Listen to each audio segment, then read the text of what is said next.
сіздерге ийгилик каалайбыз. Анан эң негизгиси мамиле жакшы болуш керек да элгечи. Анан кээде барасың, больницага барсаң, ушундай жерге келсең, үйдөгү характерлерибизди көрсөтүп коебуз да, элге катуу. Иш бүтөт, бүтпөгөн иш жок. Бирок кээде баягындай кылып койсо, көңүлүн оорутуп коебуз. Ошон үчүн бүтпөгөн иш болсо дагы сылуу кичпейин жакшы мамиле кылып койсоңор сүйүнүп кете берет да.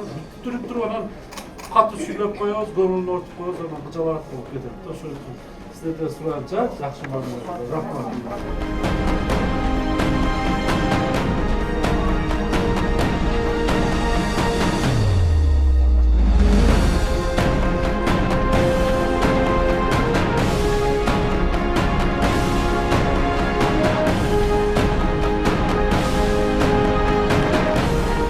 Экинчи бүгүнкү күндө калктык тейлөө борборун ачып турабыз.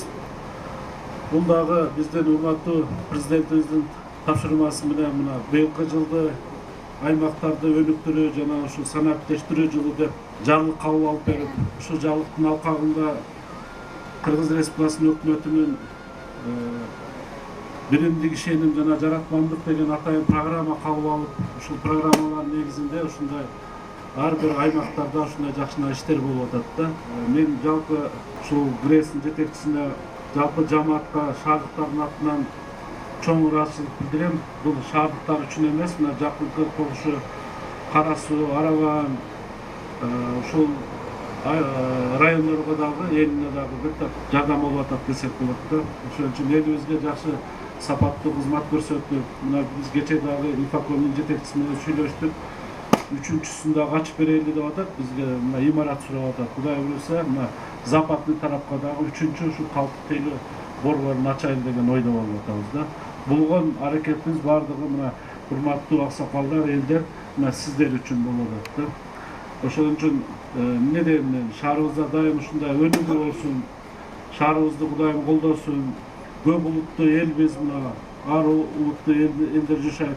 Ушул улуттар аралык мамилебиз бекем болсун, эч качан мурунку өткөн окуялар кайталанбасын, тынчылык эле болсо, Кудай буюрса, стабилдүүлүк болсо, мен ойлойм ушул жетекчилер турат, мамлекеттик муниципалдык кызматкерлер турат, ушулардын аракеттери менен Кудай буюрса шаарыбыз бардык тараптан өнүгөбүз деген ойдобуз. Экономикабыз да көтөрүлөт, көптөгөн инвесторлор келиши күтүлүп атат, жумуш орундарын түзүп атабыз. Мына жакын арада сентябрь, август айларында завод, фабрикалар ачылат.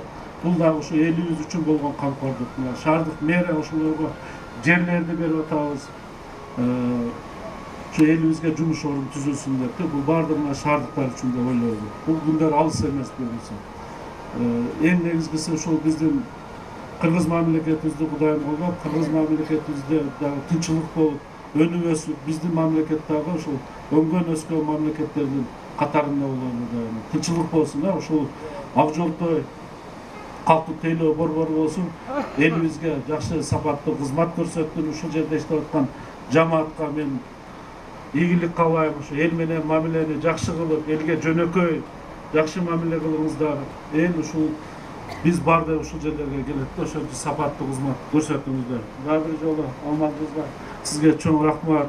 Мына Мухаммад Пирсановна дагы турат, сиздерге чоң ийгилик, силер жамаат жетектеген жамааттарга. Мына сиз келгенден бери бир топ биз күбө болуп атабыз, жалпы кыргыз эли жерлерде ушундай эл калктык тейлөө борборлорун ачып, бул дагы мына сиздин элге болгон камкордугуңуз деп эсептейбиз. Ишиңизде ийгилик болсун, Кудайым колдосун. Чоң рахмат болгонуңузга. Ош шаарыбыздын тургундары, коноктору, биринчиден бүгүн силердин баарыңарды ушул калктык тейлөө борборунун ачылышы менен куттуктайм.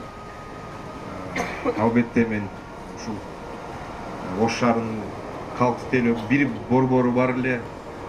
Барганда ошол жерде очередь, элдин баары ошол жерде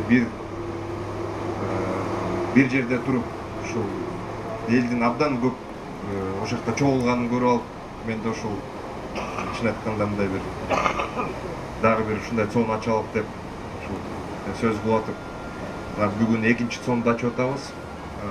Азыр биздин мэрибиз айтып кеткендей, үчүнчү цонду да карап атабыз. Бул дагы Ош шаарына көп болбойт.